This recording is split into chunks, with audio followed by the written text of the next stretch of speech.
Bismillahirrahmanirrahim. Assalamu alaikum. My name is Aruj Anwar and I belong to the Sphere Group of Colleges Head Office. Today's topic of our discussion is transport of the respiratory gases. आज हमने basically students transportation पढ़नी है। जब आप air को inhale करते हो या एक्सेल करते हो उसमें बेसिकली दो गैसेज इन्वॉल्व होती हैं। जब आप इनहेल करते हो तो उसमें बहुत ज़्यादा ऑक्सीजन इंपॉर्टेंट है, उसकी ट्रांसपोर्टेशन इंपॉर्टेंट है, और जब आप एक्सेल करते हो तो उसके अंदर transportation of carbon dioxide is very important. लेकिन जब आप इनहेल करते हो तो आप नाइट्रोजन गैस भी लेके जाते हो इनटू योर बॉडी, लेकिन वो 79% लेके जाते हो, तो जब आप एक्सेल करते हो तो वो एज इट इज़ 79% जो है वो एक्सेल हो जाती है, उसकी कोई ट्रांसपोर्टेशन नहीं है, कहीं उसका एक्सचेंज नहीं होता और ना ही उसका बॉडी में कहीं ग्रेडियंट बनता है ना, डिफरेंस बनता है पार्शियल प्रेशर्स में। तो आज हम ट्रांसपोर्टेशन पढ़ेंगे ऑक्सीजन की और कार्बन डाइऑक्साइड की। So transport of gases, you can call the respiratory gases. तो first of all the factors causes gaseous exchange, मतलब कौन से फैक्टर्स इन्वॉल्व हैं जिसकी वजह से गैसेस का एक्सचेंज होता है, ठीक है, आपकी ब्लड के साथ और टिश्यूज़ के साथ। So the first one is partial pressure of gas oxygen in, carbon dioxide out. ये जो पार्शियल प्रेशर ऑफ गैस है ये डॉल्टन्स लॉ है, आप केमिस्ट्री में चैप्टर 3 में भी ये पढ़ोगे, एफएससी पार्ट 1 से ही बिलोंग करता है। Partial pressure of the gases which is very important, individual gas का प्रेशर बहुत ज़्यादा इंपॉर्टेंट है और यही वो चीज़ है जहाँ से ग्रेडियंट क्रिएट होते हैं और फिर गैसेज एक्सचेंज होती हैं। सेकेंड है rich network of capillaries around the alveoli. ये बहुत ज़्यादा इंपॉर्टेंट है कि आपकी ब्लड की जो कैपिलरीज हैं वो एल्वेलाई के इर्द गिर्द हो, क्योंकि ब्लड नहीं, बेसिकली डिफ्यूजन जो है वो गैसेस की ब्लड में ही होनी है और ब्लड से जो है वो एल्वेलाई में होनी है। And the third one is larger alveolar surface area. Surface area millions of alveoli हैं, एयर सैक्स बहुत सारे हैं, तो इस वजह से सरफेस एरिया बहुत ज़्यादा है, तो ईजिली जो है वो गैसेस का एक्सचेंज हो जाता है। So these are the three factors, partial pressure, rich network of capillaries and large alveolar surface area. So यहाँ पे एक शॉर्ट क्वेश्चन आता है स्कूबा डाइविंग या स्कूबा डाइवर्स के बारे में, तो और इसकी आपको इसकी याद होनी चाहिए कि स्कूबा स्टैंड्स फॉर व्हाट। तो scuba stands for self contained under water breathing apparatus. Self contained under water breathing apparatus, ये स्कूबा डाइवर्स हैं। वो डाइवर्स होते हैं जो समंदरों में और जो डेप्थ ऑफ द वाटर जो है वो डाइव करते हैं, तो अपने साथ स्कूबा मतलब इस अपरेटस को लेके जाते हैं। Why they take this with them, because scuba में जब वो डाइव करते हैं तो जो वाटर का प्रेशर है ना, क्योंकि वाटर में डाइव किया है तो वाटर का जो प्रेशर होता है वो उनके लंग्स की एक्सपेंशन नहीं होने देता। जब लंग एक्सपैंड ही नहीं करेंगे, प्रेशर अंदर रिड्यूस ही नहीं होगा, तो किस तरह से बाहर से एटमॉस्फेरिक प्रेशर उसको मतलब एयर कैसे रशेज इन करेगी।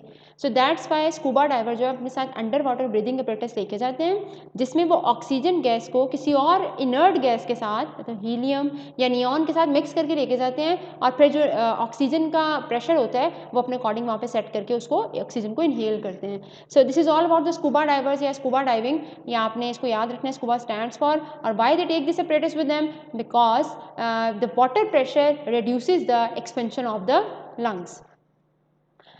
सो नेक्स्ट थिंग, अब हम अपनी ट्रांसपोर्टेशन स्टार्ट करते हैं। सो पहली जो बहुत इंपॉर्टेंट ट्रांसपोर्ट है वो है ट्रांसपोर्ट ऑफ ऑक्सीजन।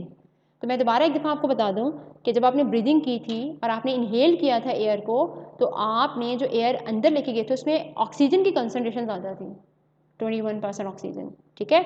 आप ऑक्सीजन मैं आप एक दफ़ा बता देती हूँ, आपके नॉस्ट्रल से नेज़ल कैविटीज़ से pharynx, then larynx, then trachea which is also called wind pipe, bronchi, bronchioles, air sac, alveoli. Oxygen alveoli पे आ गई है, और एल्वेलाई के इर्द गिर्द क्या लगा हुआ है, कैपिलरीज, रिच नेटवर्क, बहुत सारी कैपिलरीज एक एक एल्वेलाई पे, और एल्वेलाई मिलियंस हैं तो बहुत सारी कैपिलरीज होंगी। अब ऑक्सीजन बहुत ज़्यादा प्रेशर के साथ है और आपकी जो ब्लड है उसमें ऑक्सीजन का प्रेशर कम है, तो ऑक्सीजन पार्शियल प्रेशर क्रिएट हो गया ना, सॉरी प्रेशर ग्रेडियंट क्रिएट हो गया, ऑक्सीजन डिफ्यूज़ कर देगी आपके ब्लड में। ब्लड में जो चीज़ें होती हैं ब्लड कॉम्पोजिशन वो आप चैप्टर 14 में पढ़ोगे, उसमें आरबीसीज हैं, प्लाज्मा है और बहुत सारी प्रोटीन्स हैं। तो जो सबसे इंपॉर्टेंट प्रोटीन है जो ऑक्सीजन को कैरी करती है और इसको कहा जाता है it is a efficient oxygen carrier, haemoglobin. It is one of the most important respiratory pigment. You may call that it is the most important iron containing protein and it is an efficient oxygen carrier. ये वो चीज़ है जो oxygen को bind करती है अपने साथ। अब मैं आपको थोड़ा सा यहाँ पे एलेबोरेट कर दूँ कि हीमोग्लोबिन के अंदर जो है वो मैंने अभी बताया कि it is a iron containing protein, ठीक है। इसके अंदर आयरन होता है, फेरस आयरन की फॉर्म में Fe2+, हीम पोर्शन बोलते हैं इसको, यहाँ पे जाके ऑक्सीजन बाइंड करती है। तब ये एक आप ये कह लो एक कॉम्प्लेक्स आयन बनता है ऑक्सीजन का और आयरन का, और ऑक्सीजन जो है वो हीमोग्लोबिन के साथ बाइंड करती है और फिर जो है वो जहाँ जहाँ ट्रांसपोर्ट होना होता है इसने बॉडी में फिर वो डिस्ट्रीब्यूट होती है। So haemoglobin is present in RBCs, red blood cells, erythrocytes. HB it's called haemoglobin, ये हीमोग्लोबिन का लिखा हुआ है। HB प्लस O2 मतलब oxygen in a molecular form, और ये बनाता है ऑक्सी हीमोग्लोबिन HbO2, और इसका कलर ब्राइट रेड होता है। मतलब जो आपका कलर जो ब्लड आपका ब्राइट रेड होता है दैट मीन्स वो ऑक्सीजनेटेड हीमोग्लोबिन है। और ये जो रिएक्शन है it is taken place in the presence of an enzyme which is called carbonic anhydrase enzyme. ठीक है, carbonic anhydrase enzyme is present into your RBCs as well as into your plasma. Plasma में इसकी concentration कम होती है और ये 200 to 300 times ज़्यादा होता है आपके आरबीसीज में। ठीक है, मतलब ऑक्सीजन सिर्फ आरबीसीज की हीमोग्लोबिन से बाइंड नहीं करती, small portion of oxygen also dissolved in blood plasma. This is the point, small portion of oxygen also dissolved in blood plasma. तो अब ये ऑक्सीजन जो है यहाँ पे क्योंकि ना हीमोग्लोबिन है और ना इस एंजाइम की जरूरत है, तो एंजाइम मोस्टली जो होता है वो आपके आरबीसीज में होता है, ये बन गया ऑक्सी हीमोग्लोबिन। और अब जब आपके अंदर लो ऑक्सीजन कंसंट्रेशन है, मतलब आप कोई ऐसी एक्टिविटी कर रहे हो जिसमें ऑक्सीजन बहुत ज़्यादा यूटिलाइज हो रही है एटीपी बनाने में, और ऑक्सीजन का प्रेशर या ऑक्सीजन की कंसंट्रेशन लो हो रही है, तो ये रिएक्शन रिवर्स हो जाएगा। जो ऑक्सी हीमोग्लोबिन बना होगा ना आपके सेल्स में या कहीं भी पड़ा हुआ है, तो वो डिसोसिएट होना शुरू हो जाएगा into again purple red haemoglobin और मॉलिक्यूलर ऑक्सीजन। ऑक्सीजन की लिबरेशन शुरू हो जाएगी basically. Maximum absorption capacity of haemoglobin, मतलब मैक्सिमम जो हीमोग्लोबिन एब्जॉर्ब कर सकता है ऑक्सीजन को, वो क्या कैपेसिटी है इसकी। तो ये बहुत इंपॉर्टेंट एमसीक्यू है, आपने याद रखना है। At sea level 20 ml of oxygen per 100 ml of blood, that means 20 ml अगर ऑक्सीजन पहुंच चुकी है ब्लड में, 100 ml ब्लड ले लो आप, तो इसका मतलब है हीमोग्लोबिन इज फुली ऑक्सीजनेटेड। ठीक है, 100 ml blood containing 20 ml of oxygen at sea level. Absorption capacity when oxygen pressure is 100 mm of Hg, यहाँ पे इज आपने यहाँ ID लिखा हुआ है, ये IS है। ठीक है, एब्जॉर्प्शन कैपेसिटी मतलब कि ऑक्सीजन का प्रेशर 100 mm ऑफ मर्करी है, तो अब जो है वो इस प्रेशर से वो अंदर आई है, तो अब वो कितनी ब्लड के साथ बाइंड करेगी। तो आपने यहाँ पे याद रखना है it is not completely oxygenated under normal condition. जब हम इनहेल करते हैं तो हम ये कहते हैं कि हमारे ब्लड में मतलब 100 ml ब्लड में 19.6 ml, राउंड ऑफ कर लो तो 20 ml ही बनता है, ऑक्सीजन पहुंच चुकी है। इसका मतलब यही है कि ऑक्सीजन जो हीमोग्लोबिन है वो कम्प्लीटली ऑक्सीजनेटेड है, हालांकि वो 98% ऑक्सीजनेट हुआ है, लेकिन ये फुली ऑक्सीजनेटेड है। तो पूरा 2% जो होती है ना ऑक्सीजन, वो आपके प्लाज्मा में होती है। मैंने आपको बताया ना कि ये small portion of oxygen also present to your plasma, that doesn't mean कि 100% ऑक्सीजन जो है वो बाइंड करके हीमोग्लोबिन के साथ, प्लाज्मा में भी होती है 2%। ठीक है, it is into your physical solution, और जो बाकी है 98% वो जो है वो बाइंड फॉर्म में है हीमोग्लोबिन के साथ। और कहते हैं आप 115 mm ऑफ Hg पे भी करके देख लो प्रेशर, और प्रेशर बढ़ा लो तो 100 mm of Hg is standard one, इसके ऊपर जो है वो आपकी हीमोग्लोबिन कम्प्लीटली ऑक्सीजनेट है।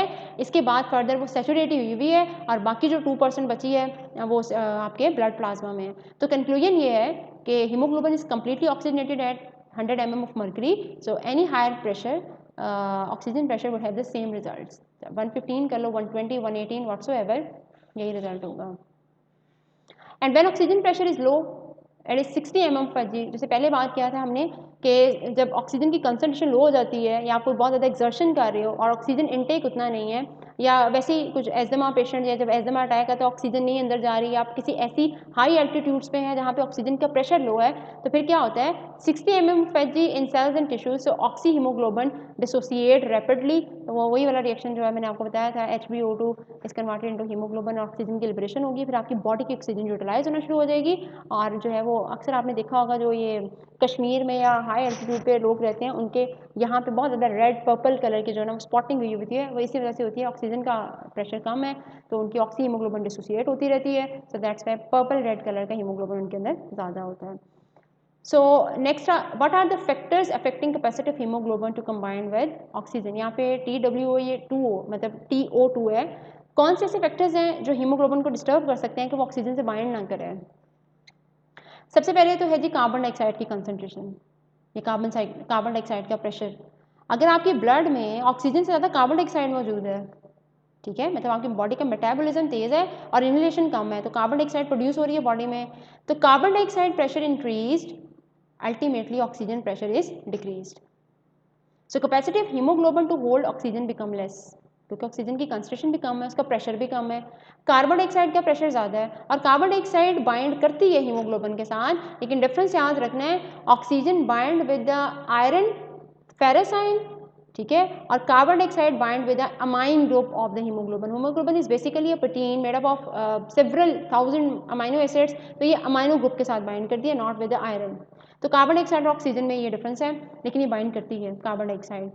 Carbon dioxide pressure favours liberation of oxygen from blood to the tissues, क्योंकि कार्बन डाइऑक्साइड जो है वो प्रेशर ज़्यादा है, अब उसका जो प्रेशर आया है तो सारी ऑक्सीजन जो है वो टिश्यूज़ में जाना शुरू हो जाएगी, ठीक है, और कार्बन डाइऑक्साइड ब्लड में मौजूद है तो वो हीमोग्लोबिन के साथ बाइंड करना शुरू हो जाएगी। सो this is the one of the factor जो अफेक्ट कर सकता है binding capacity of haemoglobin with oxygen. Second one is temperature, rise in temperature decrease the oxygen carrying capacity. जब आपके टेम्परेचर ज़्यादा हुआ है ना बॉडी का, तो उससे भी आपकी ऑक्सीजन कैरिंग कैपेसिटी कम, मतलब जैसे आप मस्कुलर एक्टिविटी कर रहे हो, जिम कर रहे हो, वॉक कर रहे हो, जॉगिंग कर रहे हो, तो आप हीटअप है आपका बॉडी बहुत ज़्यादा उस वक्त ना, तो उस वक्त क्या होता है, उस वक्त आपके मसल्स को ऑक्सीजन चाहिए, मसल्स को एटीपी चाहिए बेसिकली ना, मसल्स वर्कआउट कर रहे हैं तो मसल्स को यूजेबल अमाउंट ऑफ एनर्जी चाहिए in the form of ATP, तो क्या होगा कि आपके ब्लड में से you can see the oxygen flows from your blood into the muscles. अब वहाँ जाके क्या करेगी, आपके जो मसल्स के अंदर जो कंपोनेंट्स, फूड कंपोनेंट्स पड़े हुए हैं, जो बायोलॉजिकल मॉलिक्यूल्स, उनकी ऑक्सीडेशन करेगी और फिर आगे उनसे क्या बनवाएगी, एटीपी बनवाएगी, which is the energy consist of your body. So temperature से भी फर्क पड़ता है बाइंडिंग कैपेसिटी में। Third one is a pH, very important the deep concept ना, ये बहुत ज़्यादा कॉन्सेप्चुअल है कि पीएच जो है, मोस्टली बच्चों को पीएच का ही एग्जैक्ट कॉन्सेप्ट नहीं पता होता, तो pH of blood very much important, और ये आपको पता है कि पीएच ऑफ ब्लड, ये आप बल्कि पढ़ोगे आगे ना चैप्टर 14 में सारा पढ़ोगे कि पीएच ऑफ ब्लड कैसे मेंटेन की जाती है, तो ब्लड की एक पूरी कॉम्पोजिशन है जो आप पढ़ोगे। यहाँ पे मैं आपको बता दूं कि पीएच स्टैंड्स फॉर, मतलब पीएच है क्या, it's the negative log of hydrogen ions concentration, ठीक है, पीएच नेगेटिव लॉग है ना, पीएच कम होने का मतलब ये होता है हाइड्रोजन आयंस ज़्यादा है, और पीएच हाई होने का मतलब होता है हाइड्रोजन आयंस कम है। अब क्या है, अब देखें ज़रा, पीएच ऑफ ब्लड डिक्लाइन, मतलब ब्लड की पीएच 7.4, 7.4, 7.3 to 4 इसके राउंड अबाउट होती है, कम हो रही है, ठीक है, डिक्लाइन हो रही है। Oxygen carrying capacity also decline and vice versa, pH बढ़ा दो तो ऑक्सीजन कैरिंग कैपेसिटी बढ़ेगी। अब इसको कॉन्सेप्ट समझ लो आप, बहुत इंपॉर्टेंट है, पीएच कम होने का मतलब यही है increase in hydrogen ion, decrease pH का मतलब है कि आपका ब्लड जो है ना एसिडिक हो रहा है, उसके अंदर हाइड्रोजन आयन ज़्यादा हो रहे हैं, तो hydrogen ion combined with the protein part of haemoglobin, जहाँ पे ऑक्सीजन ने बाइंड करना था ना वहाँ पे मतलब हीमोग्लोबिन नहीं रहा, एसिडिक हीमोग्लोबिन हो गया, और एसिडिक हीमोग्लोबिन की ऑक्सीजन के साथ बाइंडिंग उस तरह से नहीं होती जैसे सिंपल जो हीमोग्लोबिन होता है। तो hydrogen ion combined with protein part of haemoglobin, so these are the three factors which affect the capacity of hemoglobin. The first one is carbon dioxide concentration, which is very much important, temperature when you're doing a muscular activity, and the pH. So this is all about the transportation of oxygen into your blood. इसमें mainly आपने देख लिया students के इसमें involve है आपकी haemoglobin, और इसका ये मतलब नहीं है कि सिर्फ हीमोग्लोबिन के साथ ही, नो डाउट ज़्यादा फिगर जो है वो ज़्यादा परसेंटेज जो है वो हीमोग्लोबिन से बाइंड किया है, लेकिन 2% जो है वो फ्रीली आपके प्लाज्मा में भी डिजॉल्व हुई है ऑक्सीजन। नेक्स्ट है transport of carbon dioxide. Carbon dioxide की ट्रांसपोर्ट ऑक्सीजन के ऑपोजिट है। ऑक्सीजन तो हुई है ना आपके लंग्स एल्वेलाई से ब्लड में, और ब्लड से जा रही है सेल्स में, either it is goes into the cells और द मसल्स और द टिश्यूज व्हाटसोएवर, जहाँ पे भी कोई मेटाबॉलिज्म होना है। कार्बन डाइऑक्साइड इसके ऑपोजिट आएगी, the carbon dioxide comes from your tissues into the bloods into the lungs and from lungs out of your body, ठीक है, एक्सहेलेशन इसको बोलते हैं। तो transport of carbon dioxide is opposite to the transport of oxygen. तो carbon dioxide आपके tissues और cell से आनी है, वहाँ पे उसका प्रेशर ज़्यादा होता है। मतलब मैं अगर चैप्टर 11 आपने पढ़ा हुआ है, चैप्टर 11 में आपने क्रेब्स साइकिल और सेलुलर रेस्पिरेशन पढ़ी थी, जिसमें कार्बन डाइऑक्साइड की मतलब वो इवॉल्व हो रही होती है, डिफरेंट उसके जो स्टेप्स हैं, वो सेल्स में हो रहा है, ठीक है, टिश्यूज़ में हो रहा है। तो क्या होता है कि आपके टिश्यूज़ और सेल्स में कार्बन डाइऑक्साइड का प्रेशर ज़्यादा है, आपके ब्लड में कार्बन डाइऑक्साइड का प्रेशर कम है, ग्रेडियंट बन गया, डिफरेंस आ गया, कार्बन डाइऑक्साइड डिफ्यूज़ कर देगी टिश्यू से ब्लड में, और ब्लड लेके जाना है अब आपने लंग्स के पास, ठीक है, लंग्स सर्कुलेशन होती है सारी, सिस्टमिक सर्कुलेशन पढ़ी हुई है आपने, और वहाँ पे फिर क्या होगा कि आपके ब्लड में कार्बन डाइऑक्साइड का प्रेशर ज़्यादा हो गया है और लंग्स में कम होता है, तो फिर लंग्स जो है वो उसको टेकअप करते हैं और फिर इसको एक्सहेल करते हैं। अब हम इसको देखते हैं, transport of carbon dioxide, it is more soluble than oxygen and dissolve form में होती है टिश्यूज और सेल्स में। अब यहाँ पे ये बात बहुत इंपॉर्टेंट है, from tissues carbon dioxide passes to plasma, human body के ब्लड में आया है, वो टिश्यू से आया है ब्लड में। Different state of carbon dioxide transportation, number 1 is as carboxy haemoglobin, वही वाली बात है जो मैंने आपको पहले ही इसको थोड़ा सा डिस्क्राइब किया था कि haemoglobin can also bind with carbon dioxide जब उसका प्रेशर ज़्यादा होता है या जब उसकी अमाउंट ज़्यादा होती है कंसनट्रेशन। लेकिन कार्बन डाइऑक्साइड और ऑक्सीजन का बाइंडिंग साइट है ना, it is different on the haemoglobin. मैं इसको दोबारा एक दफ़ा बता देती हूँ, आप इसको अच्छी तरह से रिमेंबर करो कि oxygen bind with the iron and carbon dioxide bind with the amine group of the haemoglobin, amino group. About 20%, ये अब हम स्टेट्स पढ़ते हैं ना, कार्बन डाइऑक्साइड किस किस तरह से ट्रांसपोर्ट हो सकती है। As carboxy haemoglobin about 20% carbon dioxide combined with the amino group of haemoglobin. 20%, अगर हम 100% की बात करें तो 20% तो आ गई है जी हमारे ब्लड में, हीमोग्लोबिन में आ गई ना, उसके साथ बाइंड कर गई। प्लाज्मा प्रोटीन, मतलब फिर अगेन वही बात, सारी कार्बन डाइऑक्साइड हीमोग्लोबिन के साथ बाइंड नहीं की, कुछ प्लाज्मा में भी है डिजॉल्व फॉर्म में, ठीक है, ये ब्लड ही है। Either we talking about haemoglobin और we talk about the plasma, ये इकट्ठा ब्लड ही है, ब्लड में है बेसिकली आपकी कार्बन डाइऑक्साइड। प्लाज्मा प्रोटीन के साथ 5% कार्बन डाइऑक्साइड होती है, ट्रांसपोर्ट होती है, ठीक है, टुवर्ड्स लंग्स। और विद पोटेशियम, ये फिगर मेंशन नहीं है आपकी बुक में, so potassium is an ion which is present into your body K+, और इसके साथ भी ये स्मॉल अमाउंट में डिस्ट्रीब्यूट होती है। अब जो मेन और सबसे इंपॉर्टेंट जो, क्योंकि आपने ये पढ़ी ना परसेंटेजेस 5-20%, जो मेन 70% है, जो बड़ा फिगर है कार्बन डाइऑक्साइड का, वो किस तरह से ट्रांसपोर्ट होता है, ये बहुत ज़्यादा इंपॉर्टेंट है। It is transported as bicarbonate ion, bicarbonate ion के फॉर्म में होता है कंबाइंड विद सोडियम, क्योंकि बाइकार्बोनेट आयन है ना नेगेटिव है तो सोडियम की वन NHCO3 जिस कॉल्ड सोडियम बाइकार्बोनेट, इसको अलग कर दो तो ये bicarbonate ion. Carbon dioxide from tissues to capillaries, अब ये बात ध्यान से सुने, मैं सेल्स की बात करूँ या टिश्यूज़ की बात करूँ एक ही बात है ना, मतलब सिमिलर सेल्स मिलकर टिश्यूज़ बनाते हैं ना।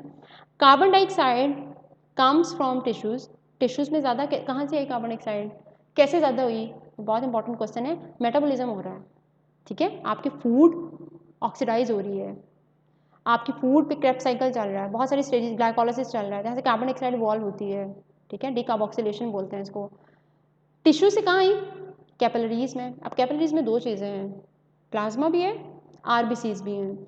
आरबीसीज पे हीमोग्लोबिन है, तो प्लाज्मा में आपकी डिजॉल्व कार्बन डाइऑक्साइड है, कार्बन डाइऑक्साइड ब्लड में आ गई, कैपिलरीज में आ गई। अब जैसे कार्बन डाइऑक्साइड आती है ना आपके कैपिलरीज, मतलब कैपिलरीज में प्लाज्मा क्रॉस के आपके रेड ब्लड सेल्स में जाती है, तो carbon dioxide get bind with water और मेरी कार्बोनिक, मतलब in the presence of carbonic anhydrase enzyme, जो मैंने आपको पहले भी बता दिया था कि ये यहाँ पे बहुत ज़्यादा होता है आपके रेड ब्लड सेल्स में, और ये बनाता है H2CO3 कार्बोनिक एसिड, ठीक है। Carbonic acid splits quickly, unstable है, कार्बोनिक एसिड वीक एसिड है, ठीक है। H2CO3 स्प्लिट्स हो जाता है quickly H+ and HCO3 negative में, और लिखा हुआ है कि आल रिएक्शंस आर रिवर्सिबल, दोबारा भी बन सकता है, और ये इसमें क्विकली हो जाता है। और ये सारा काम किस में हो रहा है, आपकी कैपिलरीज में हो रहा है, आरबीसीज पे हो रहा है काम। और 20% जो थी वो आपकी हीमोग्लोबिन के साथ बाइंड की हुई है। अब इस ब्लड को लेके जाओ लंग्स में, तो लंग्स की तरफ जा रहा है ना ब्लड, लंग्स में गया नहीं है, वहाँ पहुँच जाओ जहाँ पे एल्वेलाई थे, जिसके ऊपर रिच है, वहाँ पे है ये ब्लड, ठीक है। अब ये ब्लड जो है इसके अंदर कार्बोनेट आयन है, तो इसका कलर जो है वो थोड़ा सा पर्पलिश होगा, ये ऑक्सीजनेटेड नहीं है। अब लंग्स के अंदर HCO3 नेगेटिव और H ion recombine and make H2CO3, H2CO3 again separate into carbon dioxide and water. अब वहाँ पर जो कैपिलरी पड़ी हुई है उसके अंदर कार्बन डाइऑक्साइड का प्रेशर ज़्यादा है और लंग्स में कम है, मतलब एल्वेलाई में कम है, ठीक है, 0.04% ना आप इनहेल कर रहे थे। अब यहाँ से डिफ्यूज़ कर देगी आपकी कार्बन डाइऑक्साइड आपके एल्वुलर सैक्स में, एल्वेलाई में डिफ्यूज़ कर देगी और वहाँ से प्रेशर एक्सर्ट करेगी और फिर एक्सेल कर देगी। Carbon dioxide diffuses out from capillaries of lungs into space of alveolar sac. कहाँ से आया carbon dioxide, diffuse out, capillary से आउट हुआ, लंग्स में कहाँ गया, एल्वुलर सैक्स की स्पेस में, एल्वेलाई में चला गया। अब ये डायग्राम आप गौर से देखो, इस डायग्राम में दिखाया ये हुआ है, ये आपका टिश्यू है, सेल है, ठीक है, टिश्यू सेल लिखा हुआ है, इसमें सेल की क्या हो रही है, मेटाबॉलिज्म, सेल की नहीं, सेल के अंदर मेटाबॉलिज्म हो रही है, क्या प्रोड्यूस हो रही है, कार्बन डाइऑक्साइड, ठीक है। कार्बन डाइऑक्साइड ने मतलब ये सेल मेम्ब्रेन को, सेल की मेम्ब्रेन को क्रॉस किया इंटरस्टिशियम में आके कैपिलरी एंडोथेलियम के अंदर, मतलब कैपिलरी के अंदर आ गया। अब कैपिलरी के अंदर for example this is a plasma fluid है ना, और दिस इज आरबीसी। अब कार्बन डाइऑक्साइड आरबीसी के अंदर आ गया, सिस्टमिक कैपिलरी है, ठीक है, बॉडी की कैपिलरी, जो ब्लड आ रहा है ना बॉडी से आ रहा है, टिश्यू से आ रहा है, आपकी टांगों से, आपके हाथों से, आपके ऊपर अपर पार्ट से, नीचे थॉरेक्स जो भी है वहाँ से ब्लड आ रहा है। अब इस ब्लड के अंदर carbon dioxide get bind with water in the presence of an enzyme which is called carbonic anhydrase. Enzymes जो है आपको पता है चैप्टर 3 में आपने पढ़ा हुआ है, एंजाइम्स बायो कैटालिस्ट होते हैं, इनका काम बेसिकली ये होता है to speed up the reaction, ताकि जल्दी जल्दी हो, आप इनहेल एक्सेल कर रहे हो तो ये जल्दी जल्दी ट्रांसपोर्टेशन हो ना। तो ये बना कार्बोनिक एसिड H2CO3, ठीक है। कार्बोनिक एसिड स्प्लिट्स क्विकली, आपने पीछे देखा है कार्बोनिक एसिड टूटा तो बाइकार्बोनेट आयन बना H+, ठीक है। अब बाइकार्बोनेट आयन को जरा यहाँ से बाहर निकाल लो, बाइकार्बोनेट आयन बाहर आ गया, ठीक है। और यहाँ पे क्योंकि ये ना ग्रेडियंट्स मैनेज करने होते हैं बॉडी ने, ऐसा नहीं होता कि एक आयन जो है वो नेगेटिव आयन मेम्ब्रेन से बाहर आई जा रहा है रेड ब्लड सेल से और अंदर नहीं कोई जा रहा, तो मैनेज भी तो करना है ना ग्रेडियंट्स को, चार्जेस को, ताकि चार्जेस डेवलप ना हो। तो बाइकार्बोनेट आयन बाहर आ रहा है और क्लोरीन आयन मतलब उसके जो है ना वो नेगेटिव आयन उसकी वो कंपनसेट करने के लिए अंदर मूव कर रहा है। हाइड्रोजन किधर गया, हाइड्रोजन की एफिनिटी है हीमोग्लोबिन के साथ, हाइड्रोजन हीमोग्लोबिन के साथ बाइंड कर गया, मतलब हीमोग्लोबिन अब बन गई एसिडिक। अब हमारे पास यहाँ पे दो चीज़ें हैं, बाइकार्बोनेट आयन आपके प्लाज्मा में घूम रहा है, क्लोराइड आयन आपके प्लाज्मा से अंदर जा चुका है, और H जो बचा था वो चला गया आपकी हीमोग्लोबिन के पास, हीमोग्लोबिन इज एसिडिक ना हो। अब आ जाओ इसको पल्मोनरी कैपिलरीज में ले जाओ, ये ब्लड जो है एज इट इज उठाओ, इसको पल्मोनरी कैपिलरी में ले जाओ, पल्मोनरी का मतलब है लंग्स की कैपिलरी में ले जाओ। अब होगा क्या, हीमोग्लोबिन यहाँ पे दोबारा देगी अपना H यहाँ से डिसोसिएट करेगा, हीमो जो जुड़ा था डिसोसिएट करेगा, HCO3 negative again from plasma moves into the capillary red blood cells and chloride ion जो उसको कंपनसेट करने के लिए गया था, फॉर एग्जांपल 3 आयन्स अंदर गए थे तो ये अब 3 आयन्स बाहर आ जाएंगे, सारी चीज़ें स्टेबल हो गई। HCO3 negative bind with H+ and make H2CO3, ये वही रिवर्स हुआ है, आपने पढ़ा था ना all the reactions are reversible, reverse हुआ। H2CO3 again in the presence of carbonic anhydrase is converted into carbon dioxide and water। अब ये RBCs में कार्बन डाइऑक्साइड, वाटर तो प्लाज्मा में चला गया ना, ये यूनिवर्सल सॉल्वेंट है, हर एक रिएक्शन का ये मीडियम होता है, तो कार्बन डाइऑक्साइड का प्रेशर ज़्यादा हो गया। अब कार्बन डाइऑक्साइड आपके RBC से मूव करके जा रही है आपकी एल्व्यूलस में, सॉरी यहाँ जा रही है एल्व्यूलस में, एल्वुलर सैक में या एल्वुलर स्पेस में जा रही है, और यहाँ पे प्रेशर एक्सर्ट करेगी और ये चली जाएगी आपकी जिस्म से बाहर एक्सेल हो जाएगी। सो this is the transportation of the carbon dioxide and oxygen. Students, ये आपने देखा है कि कार्बन डाइऑक्साइड किस तरह से ट्रांसपोर्ट होती है और ऑक्सीजन, और ये बहुत ज़्यादा इंपॉर्टेंट कॉन्सेप्ट्स हैं। अगर आपको फिर भी इसमें कोई क्यूरी हुई तो आप क्वेश्चन पूछ सकते हो, तो उसके बाद इसको फर्दर जो है वो क्लियर कर दूंगी मैं। कार्बन डाइऑक्साइड कंसनट्रेशन देख लो आप, it's very important for MCQ point of view. Arterial blood oxygenated होता है, ठीक है, और वीनस ब्लड यूजुअली डीऑक्सीजनेटेड होता है, क्योंकि आर्टरीज टेक्स मतलब लंग से, हार्ट से आर्टरीज लेके जाती हैं बॉडी की तरफ ब्लड को, और वेन्स जो है वो वापस लेके आती हैं, तो कंसनट्रेशन ज़रूर याद रखनी है। 50 ml of carbon dioxide 100 ml of blood, ठीक है, और 54 ml carbon dioxide in venous blood ना, 4 ml का डिफरेंस है, तो यहाँ पे याद रखना है कि 4 ml वो अमाउंट थी कार्बन डाइऑक्साइड की जो वेनस और आर्टरीज में, मतलब जब वेन्स वापस आई ना तो 4 ml कार्बन डाइऑक्साइड लेके आई हैं।